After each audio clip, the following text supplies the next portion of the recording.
नमस्कार दोस्तों, कैसे हैं आप लोग। उम्मीद करता हूं आप लोग बहुत अच्छे होंगे और आपकी तैयारी बहुत अच्छे से चल रही होगी। दोस्तों, जैसे कि आपको पता है कि हम डेली 2 प्रैक्टिस सेट कराते हैं, जिसमें कि हमारा पहला प्रैक्टिस सेट आज का जो है वह क्या है, और टोटल हमारा प्रैक्टिस सेट नंबर 8। ठीक है, प्ले लिस्ट बना दी गई है और हम उत्तर प्रदेश पुलिस के लिए ये प्रैक्टिस सेट करा रहे हैं। और हिंदी में हमारा टारगेट है 37 प्रश्नों में से 37 प्रश्न सही कराने का। ठीक है दोस्तों, और सिलेक्शन वाले क्वेश्चन हैं, आप बिल्कुल चिंता न करें। और आप लोगों का जो प्यार मिल रहा है वो बिल्कुल सराहनीय है और इसी तरीके से मेहनत करते रहूं, क्योंकि आपकी यही मेहनत जो है आपके एग्ज़ाम में जो है चमकेगी और आपको एग्ज़ाम में चमकाएगी। तो दोस्तों, अब हमारा टैग है वो उसे पढ़ लेते हैं। हारा वही है जो लड़ा नहीं है। ठीक है दोस्तों, चलिए पहले क्वेश्चन की तरफ चलते हैं। क्या है हमारा पहला क्वेश्चन, ध्यान से। ठीक है भाई, पहला क्वेश्चन ये है, कार्यालय आदेश में अधिकारी का हस्ताक्षर किस स्थान पर आएगा। ठीक है, किस स्थान पर आएगा। तो ये बढ़िया क्वेश्चन है। इसमें पहला ऑप्शन है नीचे दाईं ओर, नीचे बाईं ओर, ऊपर दाईं ओर और ऊपर बाईं ओर। तो आपने जवाब चुन लिया होगा, क्योंकि आपकी तैयारी बहुत अच्छे से चल रही है। तो इसमें हमारा आंसर हो जाएगा नीचे दाईं ओर, यानी ए विकल्प बिल्कुल सही हमारा आंसर है। चलिए दूसरा प्रश्न जो है वो हमारा क्या है, वो दूसरा क्वेश्चन है, रामचंद्र शुक्ल ने हिंदी साहित्य का प्रथम महाकाव्य इनमें से किसे माना। तो पृथ्वीराज विजय, पृथ्वीराज रासो, रामचरितमानस या बीसलदेव रासो। ठीक है भाई, बताइए जल्दी क्या इसका आंसर है। बहुत अच्छे तरीके से बताना होना चाहिए। तो ये है आपका पृथ्वीराज रासो। इसकी रचना जो की थी वो किसने की थी, वो की थी चंद्रबर दाई ने। किसने की थी, चंद्रबर दाई ने। चाहो तो आप इसको लिख सकते हो, चंद्रबर दाई। ठीक है भाई, चंद्रबर दाई ने इसकी रचना की थी। ठीक है, लिख सकते हो आप इसको बहुत अच्छे तरीके से। अगर हम बात करें तो इसमें सर्ग कितने हैं, 69 सर्ग हैं, यानी कि 69 सर्ग हैं। अगर चाहो तो आप सर्ग भी लिख सकते हैं, जिसमें सबसे बड़ा जो सर्ग है वो कन्नकुब्ज युद्ध है। कौन सा है, कन्नकुब्ज युद्ध सबसे बड़ा सर्ग है ये। ठीक है भाई, तो ये भी याद रख सकते हो। पिंगल शैली में लिखा हुआ है ये, किस शैली में है, पिंगल शैली में। तो आप इसको भी लिख सकते हो। पिंगल शैली किसे कहते हैं, छंद शैली कहते हैं। छंदों को हम क्या कहते हैं, पिंगल कहते हैं। तो पिंगल शैली में लिखा हुआ है। क्लियर। चलिए तीसरा प्रश्न जो है वो हमारा क्या है, इसको देखेंगे आराम से। निम्न में से बंधु शब्द का बहुवचन रूप कौन सा होता है। तो बंधु का बंधु होता है, बंधु वर्ग होता है, बंधु होता है या बंधुए। तो आपको पता करना है कि कौन सा इसका विकल्प सही है। आप खुद बताइए क्या हो जाएगा। तो बंधु को बहुवचन हो जाएगा बंधुओं। क्या हो जाएगा, बंधुओं। ठीक है बेटा, चलिए अब देखते हैं चौथा प्रश्न आपका। चौथा और पांचवा प्रश्न क्या है, शुद्ध वर्तनी में देखना है। अलौकिक, अत्यधिक, अनाधिकार या बारात, बताना है क्या है इसका। तो देखिए, ये अनाधिकार नहीं होता, ये अनाधिकार होता है। क्या होता है, अनाधिकार। तो ये भी गलत है। अलौकिक नहीं होता, अलौकिक होता है। तो ये भी गलत है। अत्यधिक होता, अत्यधिक नहीं होता। तो ये भी गलत है। देखिए इसका क्या होता है, अलौकिक। अलौकिक इसका तो ये होता है। अनाधिकार में क्या होता है, ए लगा हुआ होता है, ए और न और धिकार, अनधिकार होता है। तो बारात यहाँ सही हो जाएगा। अत्यधिक में ए आधा तय, अत्यधिक, अत्यधिक होता है, अत्यधिक। ठीक है, पांचवा प्रश्न देखते हैं आपका, शुद्ध वर्तनी बतानी है। तो देखिए यहाँ सारे ही चीज़ बढ़िया हैं। अब अगर सब एक साथ आ जाए तो जोत्सना, ज्योत्सना, ज्योत्सना, तो हमारा कौन सा हो जाएगा, सी विकल्प सही हो जाएगा इस टाइम पर। कौन सा हो जाएगा, सी। छठा प्रश्न क्या है बेटा, इसको छठे को प्रश्न को अच्छे तरीके से देखेंगे। क्या है, मैतक्य शब्द में कौन सी संधि है, यानी मैतक्य शब्द में कौन सी संधि है। तो आप देखिए डबल मात्रा है, ये भी आपको पता होना चाहिए। डबल मात्रा है इसमें, और ये किससे बनती हैं ये आपको पता भी है। वृद्धि संधि का उदाहरण है। कैसा है, वृद्धि संधि का उदाहरण है। वृद्धि संधि का क्यों है, देखिए मतक्य की संधि विच्छेद क्या होती है, मतक्य की होती है मत प्लस के एक की, मत प्लस के एक की ये होती है। तो यहाँ पर ए है और इसके बाद में क्या है, ए। तो इससे क्या बन जाता है, बड़ा ए बन जाता है। क्या बन जाता है, बड़ा ए। ठीक है बेटा, समझ गए होगे आप इसको बहुत अच्छे से। ठीक है, अब देखेंगे उच्चारण। उच्चारण में सही संधि विच्छेद क्या है। तो इसका सही होता है उच्चारण, उच्च प्लस आरण, उत प्लस चारण, उत प्लस चारण, उच्च प्लस चारण। तो इसका आंसर हो जाएगा उत प्लस के चारण, सी विकल्प में। ठीक है बेटा, आठवां प्रश्न क्या है हमारा, आठवां, मुंबई में गगनचुंबी इमारतें बहुत हैं। मुंबई में गगनचुंबी इमारतें बहुत हैं। तत्पुरुष समास, कर्मधारय समास, द्विगु समास, अव्यय समास। गगनचुंबी में बताना है क्या है, गगनचुंबी यानी कि गगन को चूमने वाला।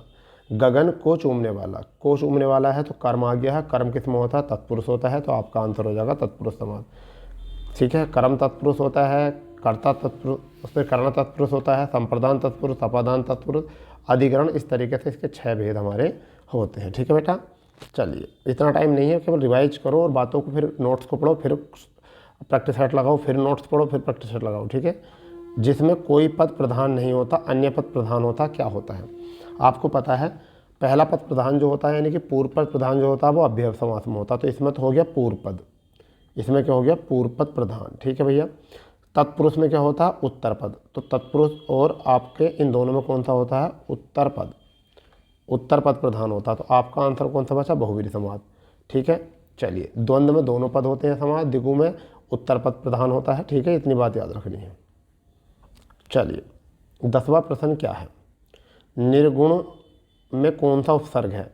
तो नि, नित्य, निर, निग या निद? जल्दी बताओ क्या है इसका आंसर। ठीक है, तो इसका हो जाएगा निर, यानी कि निर प्लस के गुण, निर प्लस के गुण, तो हमारा कौन सा हो जाएगा? निर। ठीक है भाई। 11वां क्वेश्चन क्या है? वे उपसर्ग किस शब्द समूह में नहीं है? तो बेरहम, ठीक है, वे खुदी, तो ये कौन से में? बाइज्जत और बाकायदा, इसमें क्या होता है? वाह है इसमें, क्या है इसमें? वाह। ठीक है भाई, तो ये भी याद रखना है आपको बहुत अच्छे तरीके से। ठीक है भाई, बाइज्जत नहीं होता यहाँ पर, बेइज्जत होता है, बाकायदा से बेकायदा, बाकायदा तो सही लिखा हुआ है, इसका बेइज्जत होता है बाइज्जत की जगह, तो यही हमारा क्या है? आपका नहीं है इसमें। मिठास में मिठास शब्द किस प्रत्यय का प्रयोग हुआ है? मिठास में किस प्रत्यय का प्रयोग है? तो मीठा, ठोस, आश और प्यास, तो इसमें आपका हो जाएगा आश, क्योंकि देखिए आश जो होता है, सॉरी, प्रत्यय जो होता है वो शब्द के अंत में लगता है, तो यानी कि मूल शब्द प्लस के प्रत्यय। ठीक है बेटा, तो प्रत्यय किसके शब्द के बाद में आता है? शब्द के बाद में प्रत्यय आता है, उपसर्ग शब्द से पहले आता है। ठीक है। यहाँ 13वां प्रश्न क्या है? निम्न में से कौन सा शब्द तत्सम नहीं है? आपको बताना है तत्सम कौन सा नहीं है। तो कपाट होता है, कीचड़, कूची, कुंभकार। जल्दी बताओ क्या है इसका आंसर। बहुत फुर्ती से बताना है आपको, बहुत ही फुर्ती से बताना है। ठीक है भाई, बताओ क्या है। तो क्या है? कूची इसका नहीं है। क्यों नहीं है? कूची का जो होता है कुची का होता है, क्या होता है? कुची का, कुची का क्या होता है बेटा? कुची का होता है। ठीक है भाई। अब कपाट का जो होता है वो किवाड़ होता है, तद्भव, किवाड़। ठीक है। अगर बात करें तो कुंभकार का जो होता है वो क्या होता है? कुम्हार, क्या होता है? कुम्हार, कुम्हार होता है। ठीक है। अब आपका क्या है? कीटक, तो कीटक का क्या होता है? कीट। आगे तद्भव शब्द बताना है, अग्नि, पुष्प, शलाका और 14। जल्दी बताओ क्या है इसका। तो 14 जो है इसमें तद्भव है, क्योंकि इसका जो होता है वो क्या होता है? चतुर्दश होता है, क्या होता है? चतुर्दश, इसका क्या होता है? चतुर्दश होता है। समझ पा रहे होगे बातों को बिल्कुल अच्छे से। ठीक है, चलिए आगे देखते हैं 15वां क्वेश्चन क्या है। 15वां और 16वां दोनों क्वेश्चन देखेंगे क्या है। देखिए, धरती शब्द का प्रत्यय शब्द है, धरती शब्द का प्रत्यय है धरणी, धाती, धरित्री, धरा। बताओ जल्दी क्या है। तो इसका क्या होता है? धरित्री होता है, यानी कि ऑप्शन नंबर सी धरित्री हो जाएगा। ठीक है, हरी बात समझ में क्लियर? ठीक है भाई। ये दोनों जो होते हैं, एक तो धरा और एक धरणी, ये सब क्या होते हैं? पर्यायवाचक होते हैं, जबकि ये तत्सम है। समुद्रगुप्त भारत का नेपोलियन था, समुद्रगुप्त भारत का नेपोलियन था। नेपोलियन किस प्रकार की संज्ञा का उदाहरण है? तो नेपोलियन किस प्रकार की संज्ञा का उदाहरण है, ये बताओ जल्दी। तो नेपोलियन जो है वो आपकी, जल्दी बताओ कौन सी है। तो नेपोलियन हो जाएगी जातिवाचक संज्ञा, क्योंकि इस टाइम व्यक्तिवाचक को क्या कहा गया है? नेपोलियन में कन्वर्ट किया गया है। नेपोलियन कन्वर्ट किया गया है कि जब भी हम किसी विशिष्ट गुण के कारण पूरे वर्ग का प्रतिनिधित्व करते हैं तो वो हमारा क्या होता है? जातिवाचक होता है। ठीक है भैया, तो जातिवाचक होता है। ठीक है, 17वां क्वेश्चन क्या है? 17वां क्वेश्चन क्या है बेटा? इनमें से समूहवाचक संज्ञा कौन सी होगी? राम, हिमालय, अनाज, सेना। तो बताइए, राम व्यक्तिवाचक है, ठीक है, अनाज, हिमालय, तो अनाज जातिवाचक है, हिमालय क्या है? हिमालय बताइए, पर्वतमाला का नाम है अगर है तो क्या हो जाएगा, हिमालय आपका नहीं होगा यहाँ भी, ठीक है। अगर हम यहाँ बात करें तो जल्दी बताओ, समूहवाचक बता दिए है, तो सेना जो है वो समूहवाचक है, क्या है, सेना समूहवाचक। इसका करेक्ट आंसर हो जाएगा डी हो जाएगा, क्या हो जाएगा इसका आंसर करेक्ट डी, ठीक है भाई। तो ये आपका हो जाएगा सेना, सेना जो है आपका हो जाएगा, ठीक है। नेक्स्ट, बहुत बढ़िया भाई। चलिए 18 प्रश्न देखते हैं क्या है। निम्नलिखित प्रश्नों में 4 विकल्पों में से उस विकल्प का चयन करें जो सर्वनाम के भेद का सही विकल्प है। जिसको हमने बुलाया था वह आया है, जिसको हमने बुलाया था वह आया है। तो बताइए क्या है इसका, निश्चयवाचक, संबंधवाचक, उत्तम पुरुष, निजवाचक। तो जिसको हमने बुलाया है वह आया है,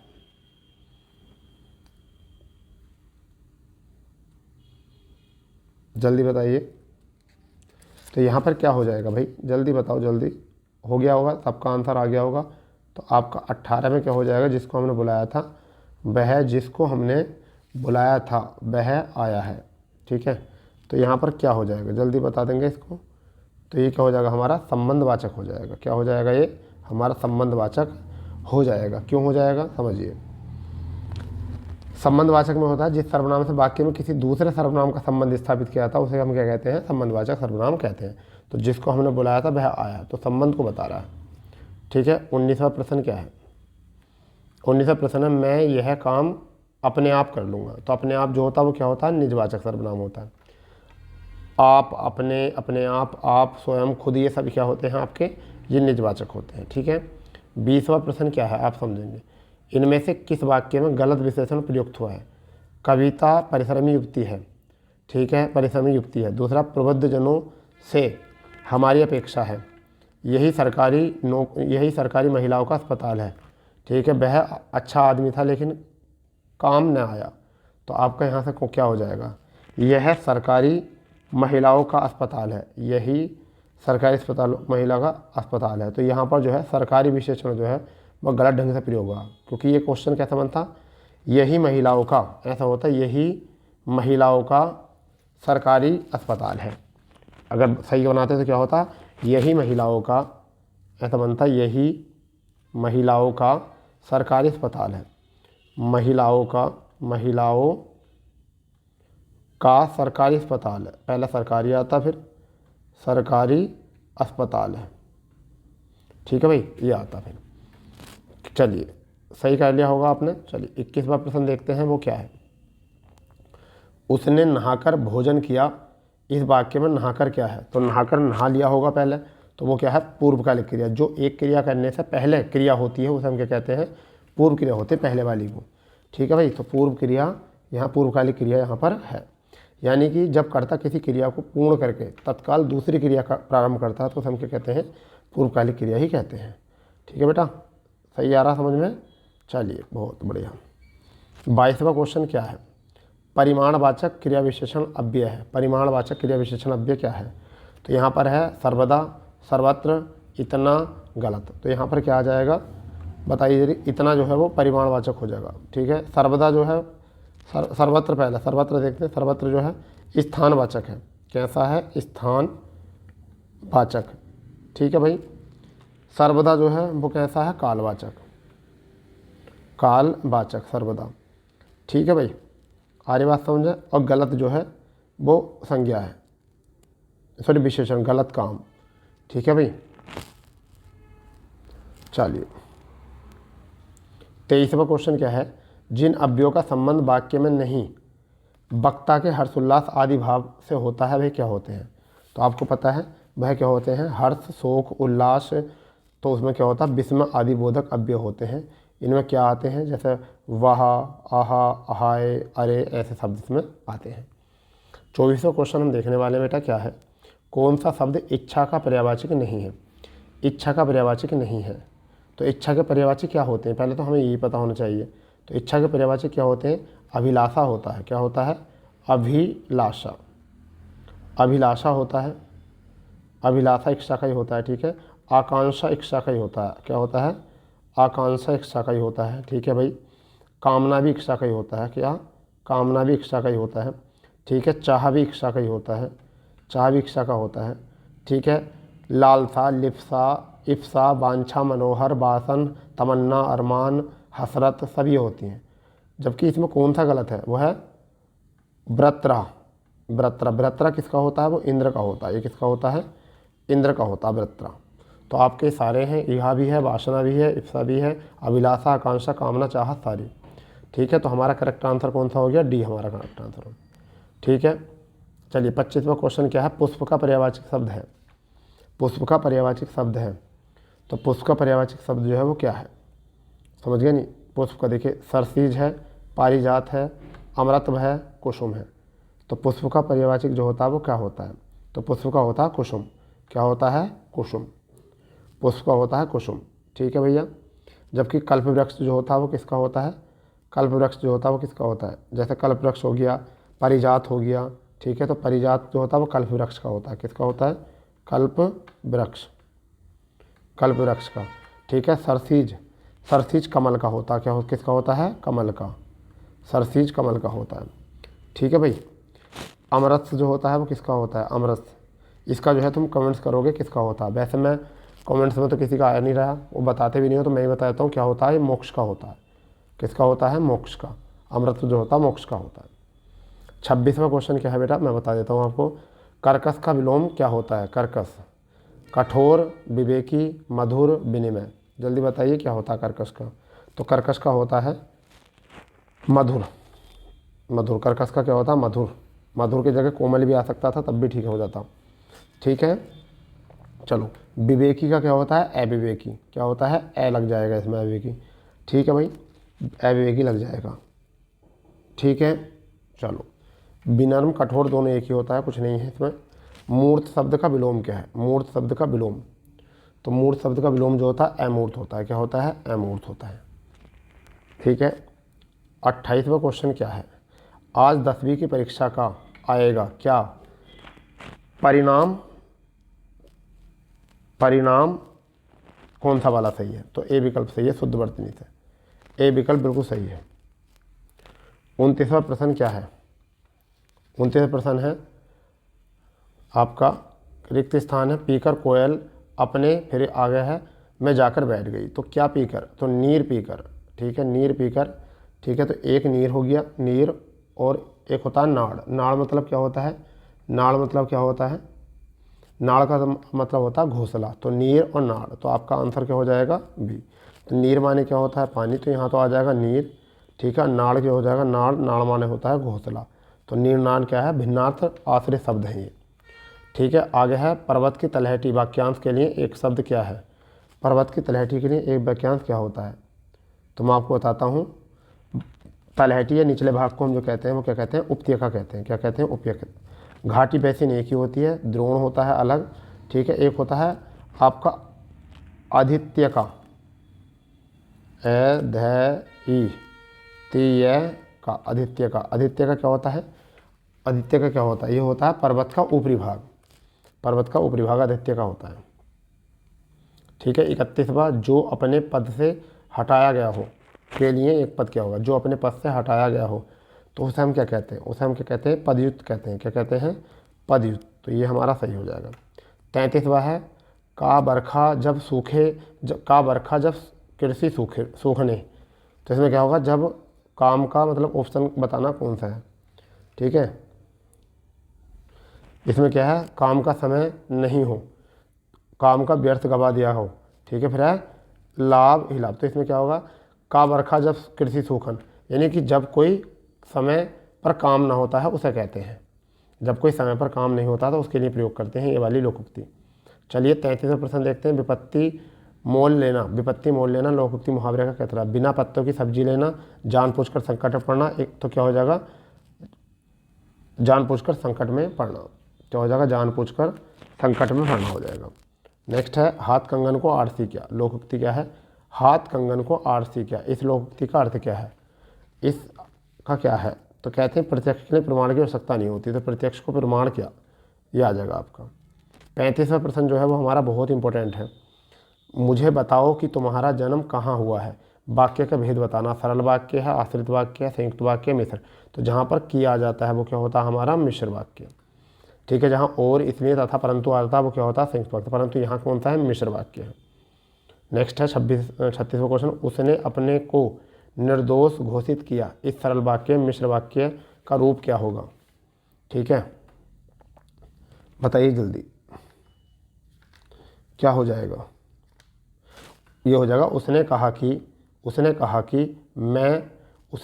मैं अपने आप को निर्दोष घोषित कर रहा हूँ, ये हो जाएगा।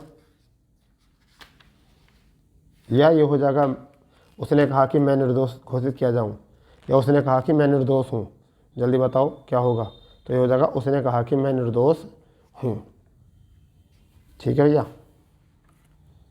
चलिए 37वां प्रश्न और आज के सेशन का अंतिम प्रश्न क्या है इसे समझेंगे। 37वां प्रश्न और आज के सेशन का जो है अंतिम प्रश्न क्या है समझिए।